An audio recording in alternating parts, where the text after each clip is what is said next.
Assalamualaikum warahmatullahi wabarakatuh dan selamat pagi anak-anak ibu. Seperti janji ibu, hari ini kita ketemu lagi pada live yang kedua, yang harusnya ketiga sebenarnya. Jadi hari ini kita akan melanjutkan materi sebelumnya dan menghabiskan materi kerajinan sebelum kita masuk kepada tugas keterampilan dan ulangan harian ya. Oke, sebelum kita mulai pembelajaran, marilah kita berdoa menurut agama dan kepercayaan kita masing-masing. Silahkan berdoa mulai.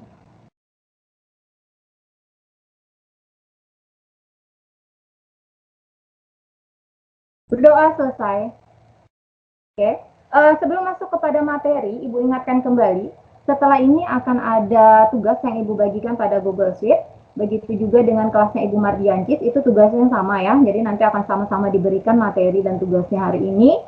Pastikan kalian melengkapi tugas 1 dan tugas 2 agar kalian bisa mengikuti ulangan harian yang pertama. Jika si siswa ini kurang satu tugas saja ataupun 2 sekalipun, otomatis dia tidak bisa mengikuti ulangan harian ya.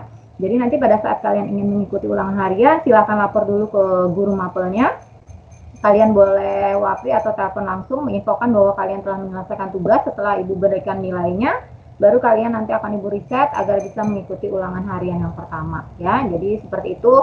Tujuannya apa? Agar kalian disiplin saja, tidak membiarkan tugas itu menumpuk terus-menerus. Jadi nanti selesaikanlah sesuai dengan jadwal yang telah diberikan ya, agar tidak ketinggalan pada materi selanjutnya. Itu sekarang Ibu lanjutkan materi kita. Materi kita masih mengenai kerajinan, di mana kerajinannya itu adalah kerajinan berbasis media campuran. Nah, hari ini kita akan masuk kepada jenis dan karakteristik dari kerajinan berbasis media campuran. Oke, bahan yang digunakan biasanya sebagai bahan dasar untuk kerajinan berbasis media campuran itu sangat beragam. Jadi dia tergantung pada sumber daya alam dari masing-masing daerah. Nah, jenis bahan alam yang dapat digunakan itu antara lain kayu, kemudian batu, logam, keramik, kulit, serat, dan lainnya. Kemudian sedangkan jenis bahan buatannya yang dapat digunakan adalah plastik, gips, dan fiberglass. Itu untuk yang buatan ya. Kalau untuk dari alam itu sendiri ada kayu, batu, logam, keramik, kulit, serta yang lainnya. Kemudian untuk yang bahan buatannya sendiri ada plastik, gips, dan fiberglass. Karakteristik setiap bahan tertentu itu dia berbeda. Dia memiliki karakteristik yang berbeda antar satu sama lainnya. Jadi pastikan sebelum dibuat sebuah kerajinan atau sebuah karya itu kalian harus benar-benar bisa memahami sifat dari masing-masing bahan yang akan kalian buat. Contohnya nih seperti logam. Kan beberapa logam itu memiliki sifat yang mudah berkarat ya. Nah, jadi sebaiknya sebelum digunakan, logam itu harus kalian olah dahulu agar tidak merugikan atau merusak bahan lainnya. Jadi di sini kalian dituntut harus bisa memahami dulu nih sifat dari masing-masing bahan yang akan kalian buat produk kerajinan. Oke, jadi itu agar lebih untuk menguntungkan kalian sendiri agar tidak memberikan kerugian pada kalian pada saat membuat produk kerajinan.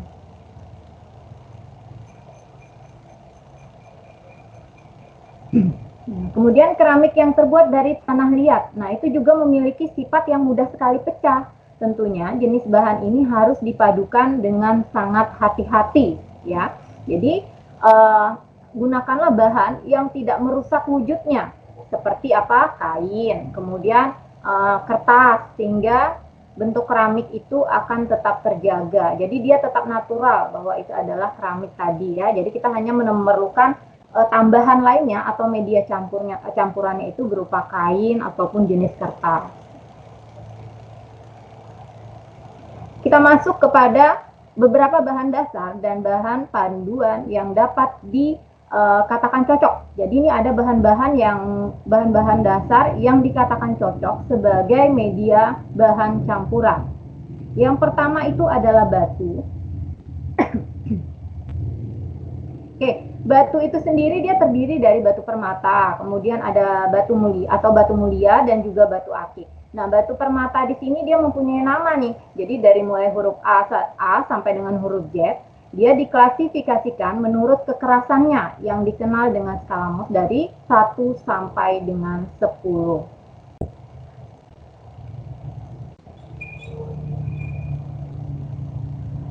Ada lagi nih, permata yang paling diminati di dunia. Jadi permata yang paling diminati di dunia itu adalah kristal, yang berkristal. Selain jenis batu mulia seperti berlian, jamrud, rubi, dan safir. Ada pula batu akik jenis anggur. Batu akik jenis anggur ini contohnya seperti apa saja? Ada biru langit, kemudian bungur atau kecubung. Nah, batu akik ini dia berasal dari Tanjung Bintang, Lampung. Tolong diingat ya, atau kalian tambahkan di catatannya, di note-nya itu, bahwa batu akik jenis anggur seperti biru langit, bungur, atau kecubung itu dia berasal dari Tanjung Bintang, Lampung. Siapa tahu ini nanti keluar pada saat ulangan ya. Kemudian, saat ini banyak sekali batu akik itu diburu oleh para kolektor. Kenapa? Karena kualitas dari kristalnya. Kemudian, aneka bentuk, tekstur, dan warna batu yang menarik itu dapat dipadukan dengan berbagai bahan lainnya, seperti kayu, logam, ataupun bahan lainnya.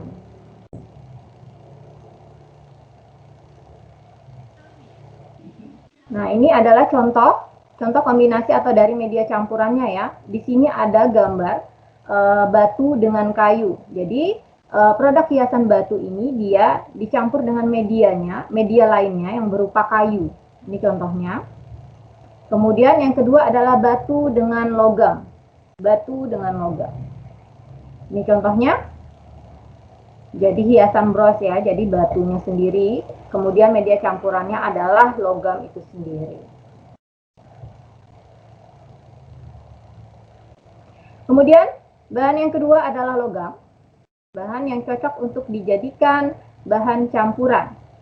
Jadi logam itu banyak sekali jenisnya, ada apa saja, ada perak, emas, kemudian perunggu, besi, dan titanium. Namun perak paling sering dipadukan sebagai kerajinan berbasis media campuran. Kenapa? Selain harganya terjangkau, dia juga lebih diminati dengan berbagai bentuk penampilan. Itu alasannya ya, kenapa sih logam tadi lebih banyak diminati oleh pengrajin. Jadi harganya itu dia relatif terjangkau. Kemudian logam itu sendiri dapat dipadukan dengan berbagai bahan lainnya. Seperti apa? Ada kayu, kemudian kerang, batu. Nah, proses pengecatan atau platingnya pada logam itu biasanya merupakan langkah-langkah yang terbaik untuk mencegah korosi. Jadi, agar tidak terjadinya korosi itu dilakukan pengecatan pada logam itu sendiri. Jadi nanti warnanya itu akan terlihat lebih tahan lama, lebih mengkilat ya, seperti itu. Korosi itu agar dia tidak mudah berkarat. Berikut adalah contohnya. Contoh dari logam dengan kayu. Sini kombinasi antara logam dan kayu ya. Sudah terlihat jelas. Kemudian di sini ada logam dengan batu. Nah, ini logam dengan batu. Yang berikutnya adalah plastik. Oke. Untuk plastik itu sendiri banyak sekali jenisnya ya, apalagi di lingkungan kita, nggak usah jauh-jauh deh, kita lihat yang di rumah kita aja itu banyak sekali plastik dengan berbagai macam jenis. Nah, di sini ada seperti botol, kemudian kantong, kemudian gelas, perabot dapur, perabot rumah tangga lainnya. Namun, botol ini paling sering dipadukan sebagai kerajinan berbasis media campuran. Selain memiliki permukaan yang cukup keras, dia juga lebih diminati. Karena kenapa? Dia mudah dibentuk. Jadi, dari berbagai macam bahan tadi yang paling mudah dibentuk adalah si plastik ini, si plastik itu sendiri ya.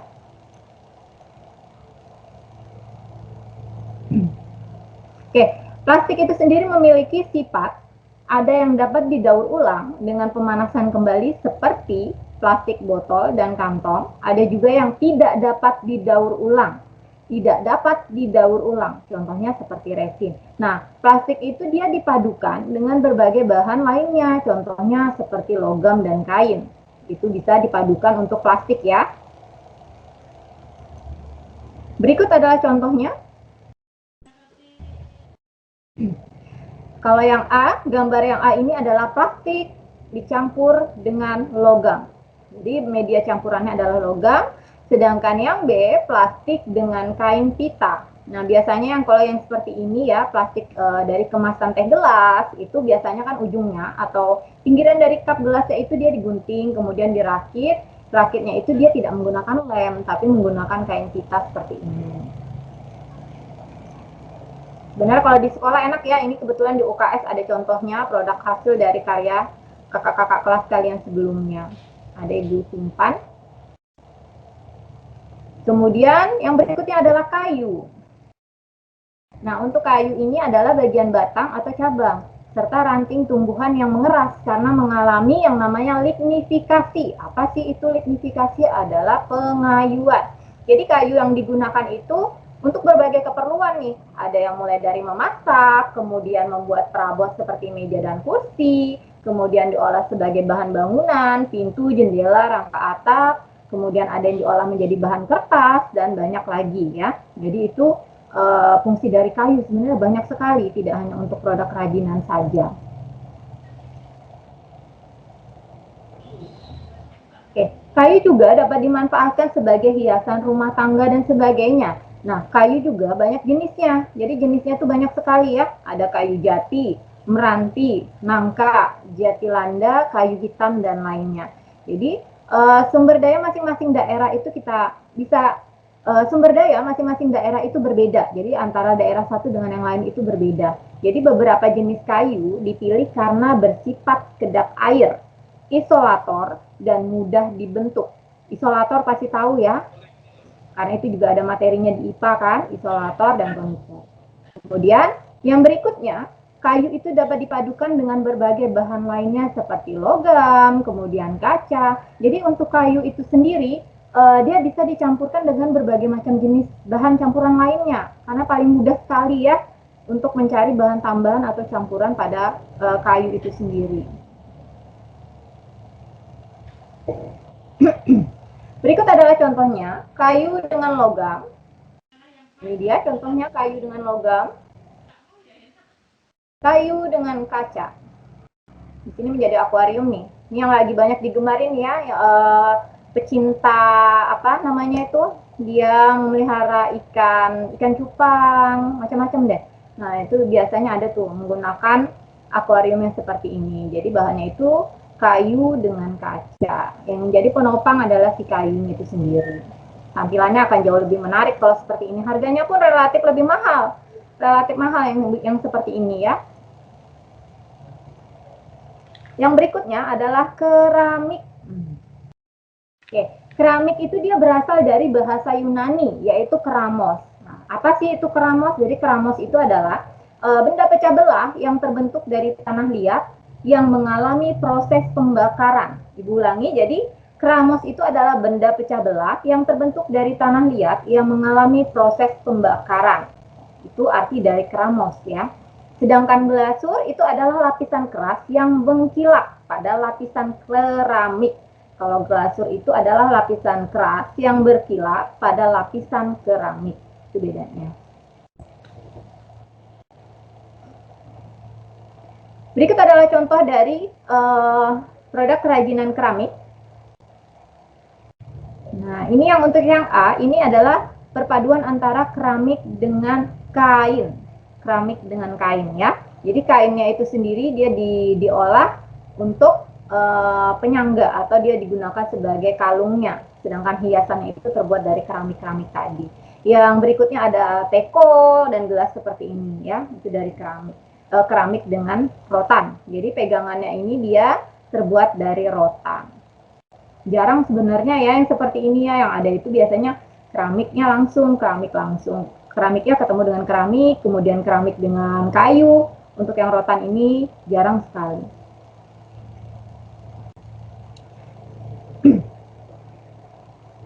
Oke, dalam berkarya tentunya itu kan tidak lepas pada rancangan. Nah, rancangan di sini merupakan suatu gambar rencana atau gambar sketsa yang harus diikuti dalam proses membuat karya nantinya. Nah, jadi nanti pada saat kalian praktek itu kalian harus membuat perencanaan dulu, apa sih yang akan kalian buat, otomatis kalian harus membuat sketsanya dulu, sehingga nanti tidak jauh berbeda nih yang kalian buat dengan hasil sketsa tadi, jadi tinggal ditambahkan apa yang kurang saja ya. Kemudian gambar rencana ini sangat penting sebagai alat bantu memonitor. Nah, ini seperti yang disampaikan tadi. Jadi dengan adanya sketsa itu kalian bisa melihat apa saja yang kurang di situ, apa yang harus dibuang. Jadi seperti itu ya. Agar nanti tujuannya itu kalian tidak mendapati permasalahan, tidak mengalami kendala pada saat kalian membuat produk kerajinan tersebut. Jadi biasakanlah pada saat kalian ingin membuat produk itu, buatlah rancangannya dulu ya sebelum kalian berkarya. Kita masuk yang berikutnya adalah batu. Nah, batu yang digunakan sebagai kerajinan selain batu permata atau batu mulia juga ada batu akik. Nah, batu permata itu sebenarnya adalah sebuah mineral atau batu yang dibentuk dari hasil proses geologi yang unsurnya terdiri atas satu atau beberapa komponen kimia. Nah, di sini dia memiliki harga jual yang tinggi, kemudian banyak sekali diminati oleh para kolektor. Jadi sebelum dijadikan perhiasan atau kerajinan, batu itu harus dipoles terlebih dahulu agar dia terlihat lebih cantik atau lebih menarik, sehingga memiliki estetika ya, memiliki nilai keindahan.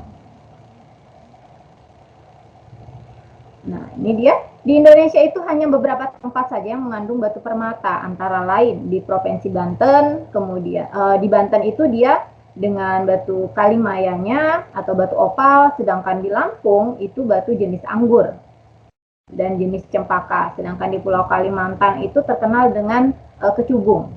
Kecubung, ametis, intan itu ada kecubung dan intan ya, atau berlian. Itu yang ada di Kalimantan. Oke. Sedangkan jenis batu akik, kata akik itu menurut kamus istilah geologi yang disusun Porbo Hadiwijul, berasal dari kata agate atau agat. Jadi kalau misalkan ada pertanyaan batu akik itu berasal dari kata apa? Agate atau agat, itu salah satu saja bisa ya. Jadi artinya adalah sejenis mineral silika yang lazim disebut kuarsa engok. Jadi dia itu berwarna dan berlapis. Itu tadi kalau agat atau agate tadi. Jadi itulah yang menjadi bahan batu akik. Warna batu akik pun dia bisa tunggal, bisa pula banyak warnanya. Jadi itu tergantung lagi ya. Oke. Sekarang kita masuk kepada produk dan proses kerajinan berbasis media campuran. Kita bahas satu persatu. Yang pertama ada bahan kerajinan batu.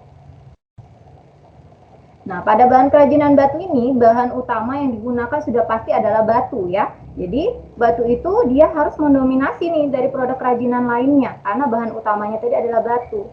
Jadi, pemilihannya pun harus disesuaikan dengan rencana pembuatan produk kerajinan. Bahan campurannya, apa saja ada kayu, kemudian ada logam. Itu untuk batu ya. Kemudian alatnya apa saja? Nah, alat yang digunakan itu sesuai dengan kerajinan yang akan kalian buat.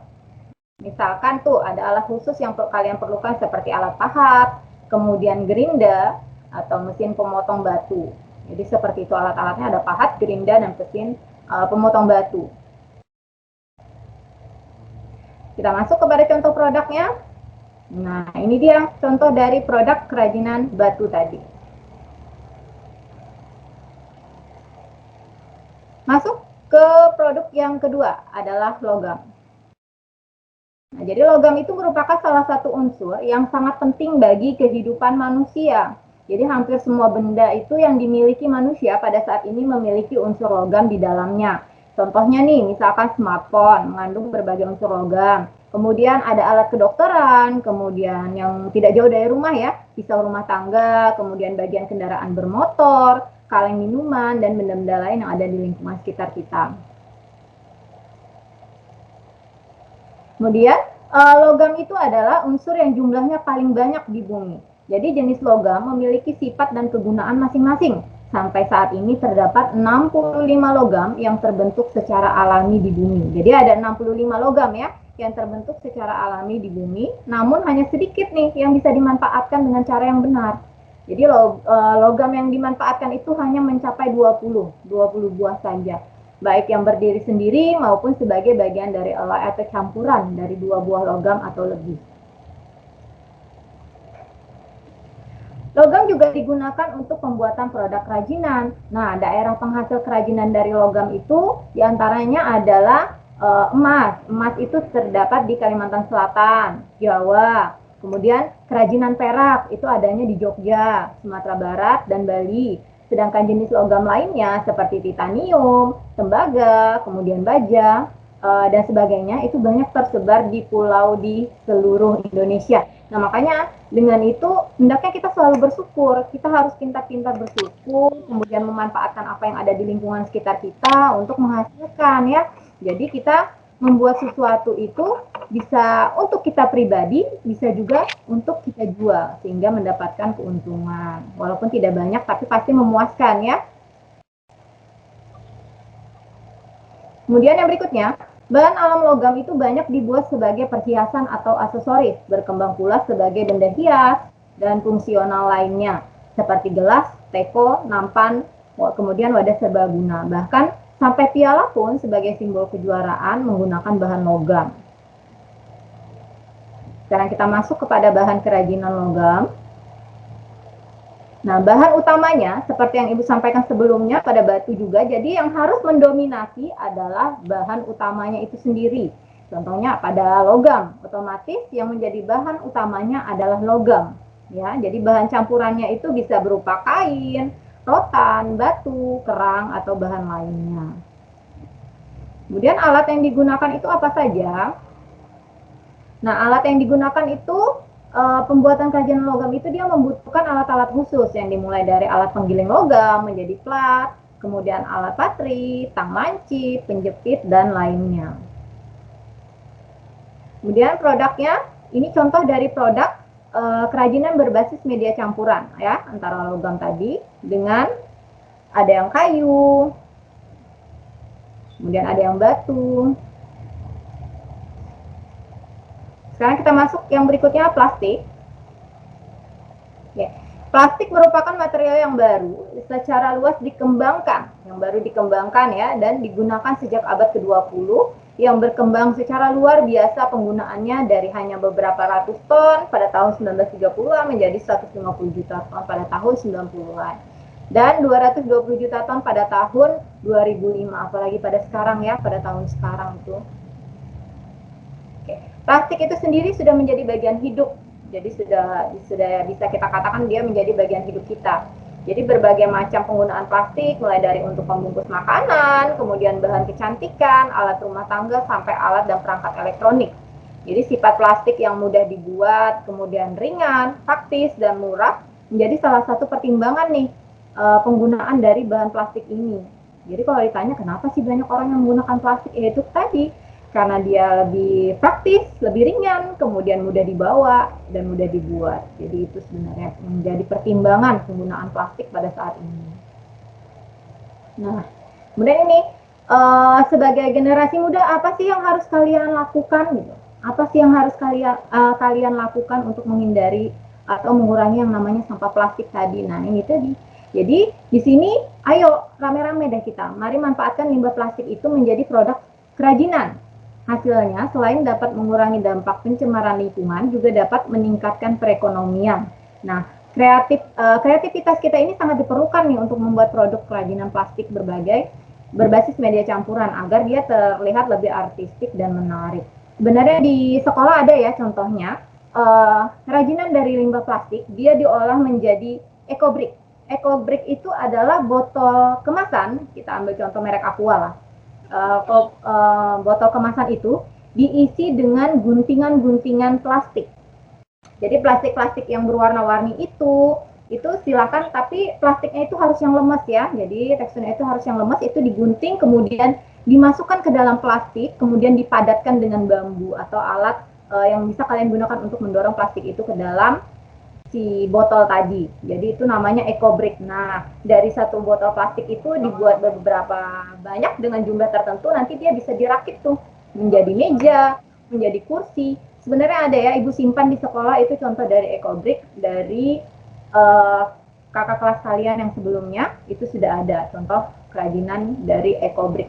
Itu sangat bermanfaat sekali. Kemudian di situ terlihat sekali itu hasil karya tangannya. Jadi tidak sembarangan. Namanya adalah EcoBrick ya.